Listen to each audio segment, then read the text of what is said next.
మొన్న ఏమన్నారు, రైతు బంధును 1 జనవరికి కొత్త సంవత్సరం కానుక ఇస్తున్నాం రైతు బంధు అన్నారు. సంక్రాంతి పండుగకి ఇస్తున్నారు రైతు బంధు అన్నారు.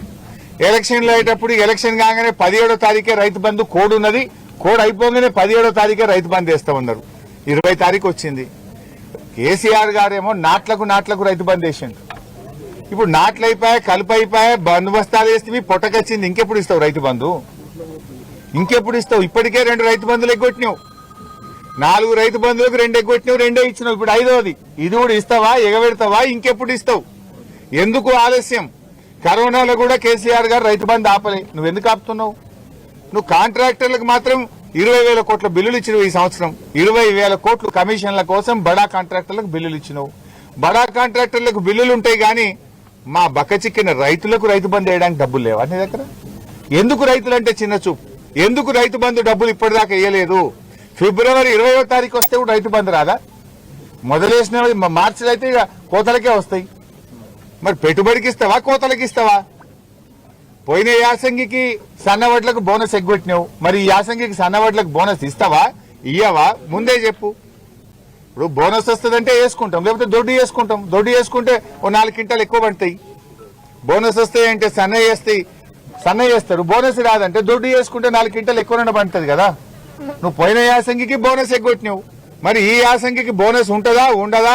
రైతులకు స్పష్టం చేయాలని చెప్పి కూడా నేను డిమాండ్ చేస్తూ, తక్షణమే దేవాదుల మోటార్లు అక్కడ భీమ్గన్పూర్లో కానీ ఇక్కడ దేవన్నపేటలో కానీ అన్ని మోటార్లు కూడా నడపాలని, రైతాంగానికి మరి 3.5 లక్షల ఎకరాలకు ఈ యాసంగికి నీళ్లు ఇస్తామని చెప్పిండ్రు.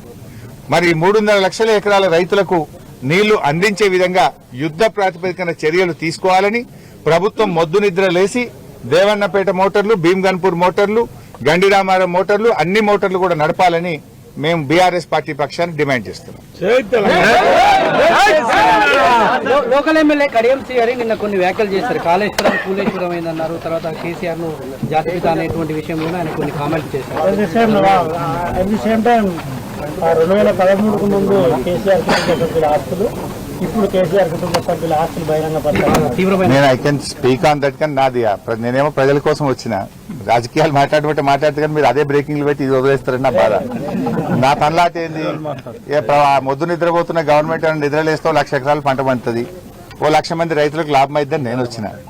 నేను మాట్లాడమంటే ఆయన ఎంతైనా చెప్పగలుగుతా సమాధానం. కానీ 1,00,000 మంది రైతులకు మేలు కావాలనేది నా తనలాట. రైతులకా రాజకీయం అన్నప్పుడు నాకు రైతులకే నా ప్రాధాన్యత. మీరు తెలుగు స్పష్టంగా చదవగలుగుతారా? తెలంగాణ యాస మీద మంచి పట్టు ఉందా?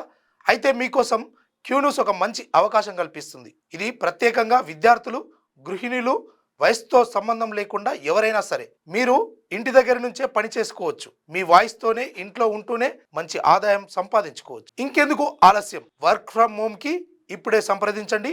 మా నెంబర్లు 8688926084, 8143001981.